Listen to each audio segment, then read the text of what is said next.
to gaba ɗaya ni duniya gaba ba a sona ni na fahimci ma wallahi gaba ki ɗaya ba a sona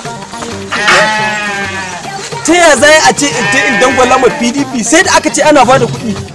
duk jam'iyyar da na zaɓa aka ce za a bani kuɗi amma yanzu wai an dawo an ce ba za a bada ba to ni wannan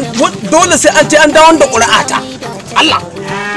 duk wanda wallahi duk wanda ya ce mun da ƙuri'a. Assalamu alaikum. Wa alaikum assalam. Malam lahiya kana ta masiwa kai dai ba. Ni dai ka banni kawai. Ya an kai. Ƙuri'ata aka ta ita kuma a biya ni ba. Ya ba biya ka ba. An ce mun da ƙuri'a ba a biya ni ba kuma na rince da wanda kai ni kaka nuhi wai shin wai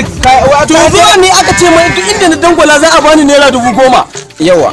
na ce na dangwala ma PDP amma ka duba ha gani wai aka ce mana wai ai gaskiya da gaskiya za a yi menene wai ba a bani ko naira dace wallahi sai an dawo banda ƙuri'ata. Shin wai kai da ma kai zabe ne da a ba kuɗi? Ni na yi zabe ne dan a bani kuɗi kuma yanzu haka kotun koli zan ya kotun koli wallahi ba kai ka zaɓi cancanta shine wai ba sai an ba kuɗi ba duk wanda ka ga an ba kuɗi bai da hankali ya zaɓi jam'iyyar banza har da wani. Subhanallah kai ka yi zaɓe a ƙi ba ko naira shine ka zaɓe gaskiya ai wanda ka bada kuɗin mahaukata ne ba su da gaskiya sun yi na domin su cutar da mutane ya bada kuɗin ne domin ya lunka abin da ya ba al'umma kai baka da hankali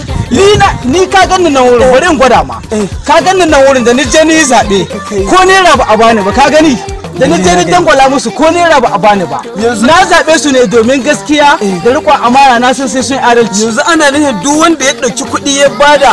ɗauki ƙuri'a ya bada aka bashi kuɗi bai da hankali inna lillahi a to ai ko ni wani ma abu da ni gani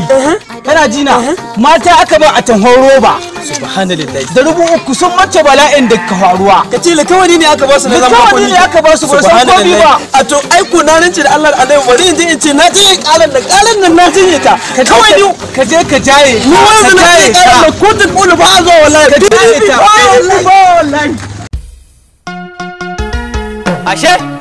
yawa aliji buga sauti idan wannan wakar Dauda ce sai Dauda muryar wakar nan to muryar Yasa Alkadir ce sai Dauda. Wannan sako ne daga Honorable Abdulaziz Abdulsalam Suke tafi da magani.